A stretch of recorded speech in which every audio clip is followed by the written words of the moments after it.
Opa, aqui é o Edu e você está no Covid Lost e no vídeo de hoje a gente vai falar se God of War Ragnarok merece ganhar o título de jogo do ano ou se na verdade o Elden Ring vai conseguir ganhar do God of War. Bem, ambos os jogos eu acho que são os mais relevantes do ano na questão do Game of the Year e agora a gente vai discutir um pouquinho sobre qual deve ganhar desses jogos e vou colocar alguns pontos aqui positivos e negativos de cada um deles para ver qual mais se adequa a ganhar o game do ano. Bom, como o Elden Ring foi lançado primeiro, vou começar falando dele. Tá aqui o jogo.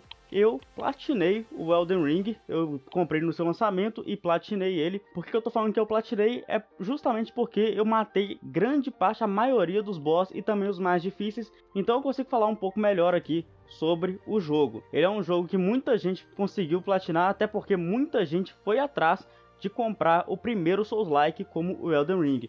O Elden Ring revolucionou a questão do Souls-like justamente por isso. Ele conseguiu atrair muita gente que nunca tinha jogado nenhum Souls-like. Eu me interessei por jogar Souls, por exemplo, assim que eu vi o primeiro trailer do Elden Ring, porque eu achei uma pegada muito parecida com o que eu já gostava, que era o Skyrim. Eu achei que teve uma pegada muito forte ali em relação a isso, além de que ele também foi criado, né? Teve um desenvolvimento junto com George R. Martin, que fez Game of Thrones, que é a minha série preferida. Então com isso eu fui atrás de jogar o Demon's Souls e também joguei um pouco do Bloodborne, que foram jogos que me introduziram ao Souls-like, e assim que eu peguei o Elden Ring eu já entendia um pouco mais da pegada do Souls. Bem, basicamente o Elden Ring conseguiu fazer isso com muita gente mesmo, foi o primeiro Souls-like e também teve a revolução do primeiro Souls-like em mundo aberto. Foi uma diferença muito grande, até porque eu já tinha jogado Demon's Souls e é uma diferença gigantesca na questão do mundo fechado de um Souls-like, né? Você entra em cada um dos mundos ali, faz as fases, termina e mata o boss dela, do que se jogar com o mundo aberto e poder ir aonde você quiser. E também facilitou um pouco na questão dos boss, porque, por exemplo, você não precisa mais fazer a fase inteira para chegar no boss. Agora você simplesmente renasce do lado do seu boss que você estava lutando.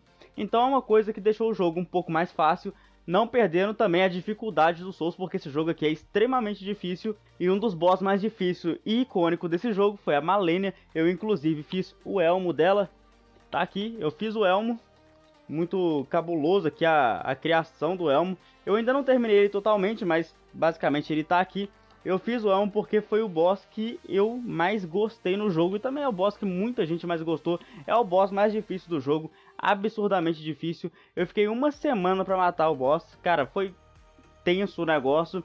O Elden Ring trouxe extremos pontos positivos, tanto na questão da dificuldade, quanto na questão do mundo aberto, quanto na questão de conseguir alcançar pessoas que nem gostavam de Souls-like, mas se interessaram pelo Elden Ring. E também teve uma das maiores notas já vistas aí em algum lançamento, superando na época o próprio Horizon Forbidden West, que foi lançado basicamente ali quase junto. Ele superou fortemente o Horizon nessa questão das notas, e muita gente foi atrás dele também por causa das notas, porque ele estava recebendo muita nota boa, muita gente falando bem do Elden Ring, então muita gente foi atrás do jogo por conta disso. Em questão de história, o Elden já não é tão claro assim. Como todo Souls-like, ele não tem muita explicação de onde você veio, para onde você vai. Você se perde um pouco ali no mundo aberto, coisa que não acontece tanto com o Souls-like, que é fechado, porque você simplesmente vai entrando nos mundos, né, e vai fazendo. Embora você talvez não saiba muito o rumo ou por que você está fazendo aquilo em grande parte do Souls-like, pelo menos no mundo fechado você sabe, você pode ir a cada uma fase, beleza. O Elden Ring não. Muitas horas do jogo eu fiquei sem rumo nenhum, não sabia o que eu tinha que fazer, não fazia ideia.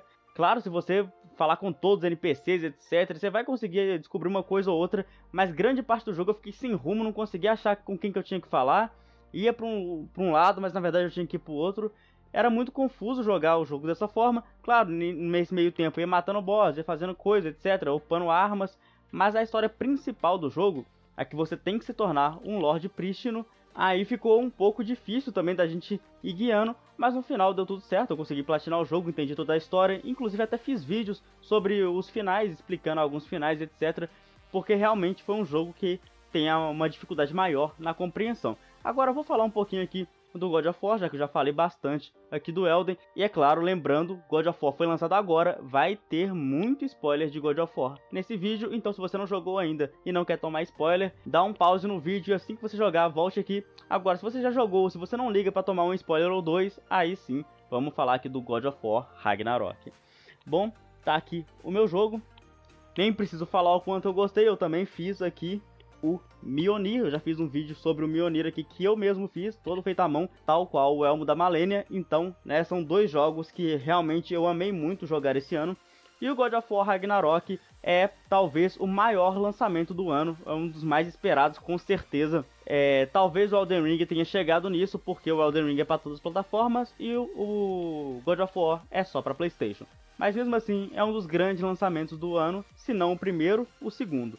Bem, basicamente ele conta a história do Atreus e do Kratos, continua a história do God of War 4 que foi lançado em 2018. Bom, aqui não foi como Elden Ring, não teve aquela revolução do mundo fechado para o mundo aberto, coisa que eu particularmente gostei. Já era assim no jogo anterior, então acho que agora não tinha por que mudar isso. É a mesma pegada do jogo, é o mesmo estilo de gameplay, que é um estilo que eu acho muito bom para esse tipo de jogo. Tá contando uma história, é um estilo tal qual é o The Last of Us, por exemplo. Você tá lá no mapa e você faz as coisas. A diferença é que no The Last of Us não tem side quests, aqui já tem missões secundárias que você pode fazer. Ainda não platinei o God of War, eu zerei ele ontem. Então, basicamente tem muita coisa para eu ver ainda no jogo. Mas é um jogo que eu vou platinar, já estou fazendo a side quest, já estou procurando os itens, etc, artefatos, coisas do tipo, para fazer a platina do jogo. Bom, God of War continua a história do Atreus e do Kratos, como eu falei, e agora tem uma diferença que você pode jogar com o Atreus, que é uma coisa absurdamente fantástica. Eu, antes de lançar o jogo, já tinha suspeitado que poderia jogar com ele. Eu não gostava muito da ideia, mas depois de jogar eu gostei bastante. Achei que foi muito bem dividido a história, tanto do Kratos como do Atreus. E no final, quando chega o Ragnarok, também achei que foi uma coisa fantástica. Além de todos os pontos novos, né? Mostrar os deuses que não tinha mostrado antes, mostrar Odin, mostrar como é Thor. O Freyr, que também foi um deus que eu achei muito da hora quando mostraram. Heimdall também, que foi absurdo. Muitos deuses da hora, mostrou mais da história do Atreus, mostrou a história do Tyr e também mostrou, se você já jogou, o que o Tyr virou no final do jogo. Que absurdo aquela reviravolta que teve com o Tyr. Eu não esperava aquilo nas minhas maiores teorias que eu havia feito antes de lançar o jogo. Tinha feito várias teorias, etc, de como seria depois de lançar e nenhuma delas chegava perto de acontecer aquilo com o Tyr.